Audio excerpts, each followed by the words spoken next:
Don't do it. Please don't do it. Cause all of us go in and your face goes through it.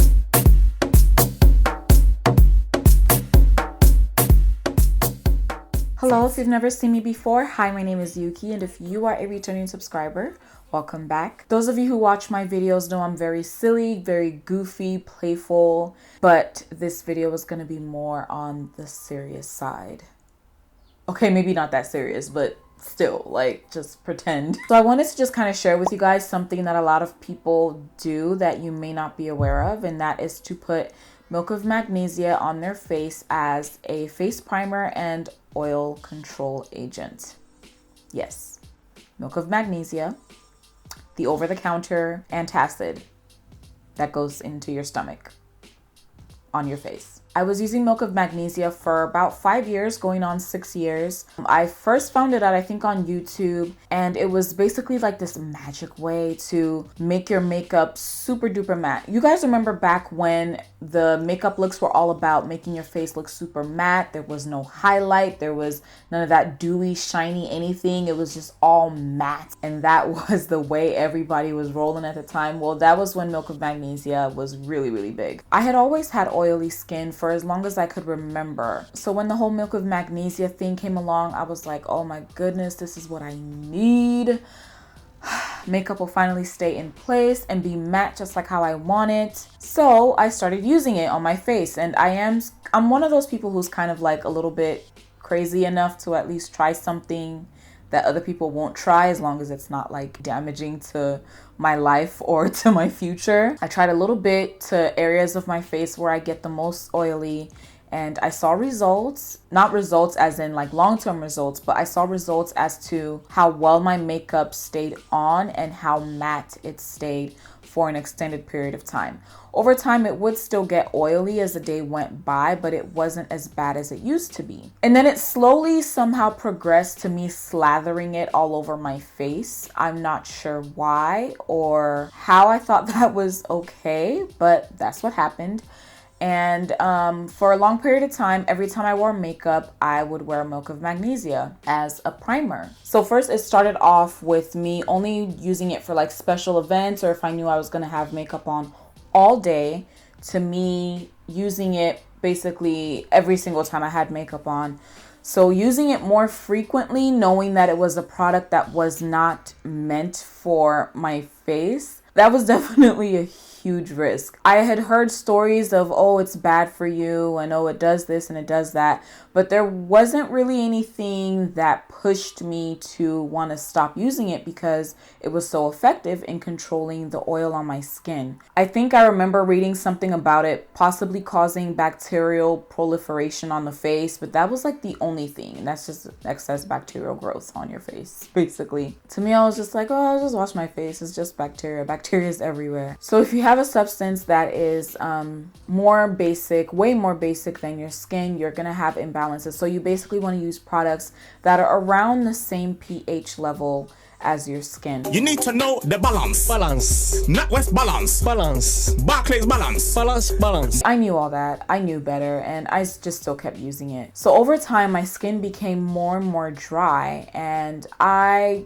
didn't want to believe that it was due to the Milk of Magnesia, because I was like, oh, well, maybe it's the weather, or maybe it's because I'm not drinking enough water, or maybe it's because of this or because of that. I basically came up with every single excuse you could come up with as to why my skin became more and more dry. So I used the Milk of Magnesia for about 5 years, I think actually closer to 6 years. I just stopped using it, like for real, stopped using it altogether last year in 2016. Even though I noticed that my skin was getting more and more dry, I still was using it, but I started kind of backing off with the frequency of use and also the amount that I was using. So I went back to only using it to really, really, really oily areas of my face. Even then, the dryness still persisted. So I stopped altogether because I said, okay, something is up.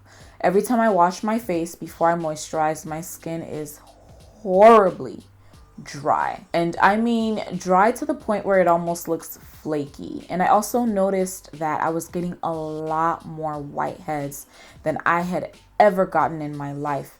You guys may or may not be able to see it on this clip, but I have a whole lot of whiteheads now, and it's actually really horrible because my skin never used to be like that before. I would have dry patches like here and there every now and then, but not for my entire face to be completely dry. Even with me staying very well hydrated and everything, the dryness continued to persist. Even in this clip, this is not the driest my skin has been. So around my lips are very, very dry. Around my nose is very dry. Certain areas on my cheeks. There was a point where I stopped and I went on to using the Becca Matte Poreless Perfecting Primer. I believe that's what it's called. It's actually really, really good.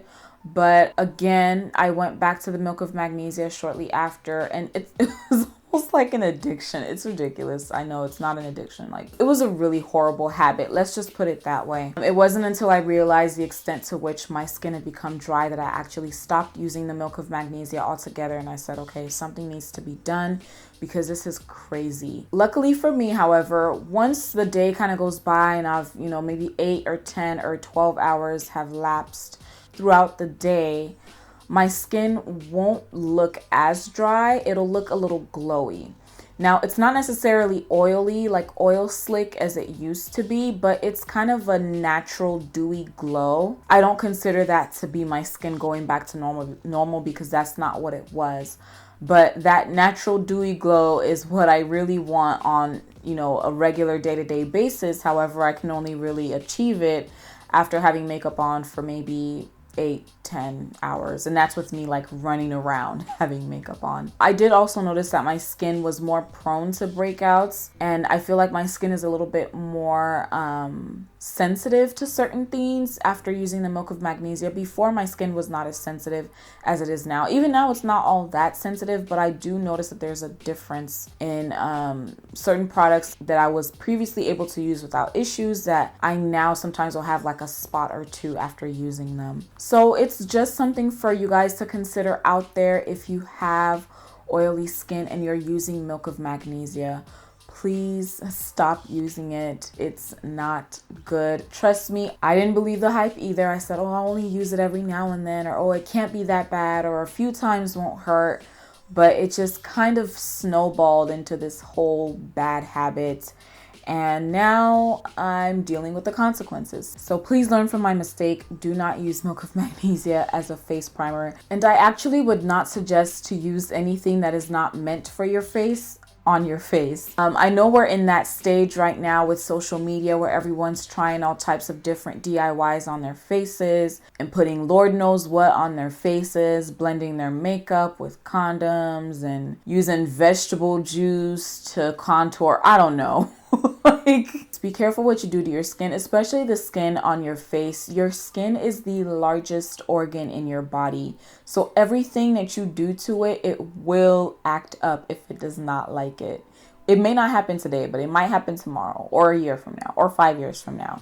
So just something to be aware of. I know we like to think, oh, I'm young, my skin will bounce back, I'll be fine. But girl, you never know. I haven't really heard stories from anyone who's used it over a long period of time like I have. But if dryness and whiteheads is all I have to deal with, I'm happy.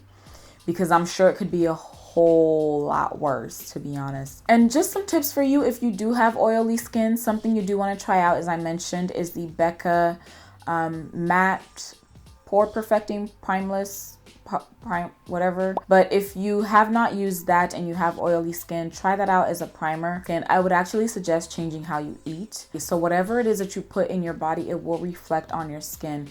So if you're eating a lot of high fat content foods, I'm sure that's going to contribute to increased oil production on your skin. If you do wear makeup, use makeup products that will complement your skin type. My issues were not caused by too much makeup because I wasn't wearing makeup frequently. Right now, I still don't wear makeup all that frequently.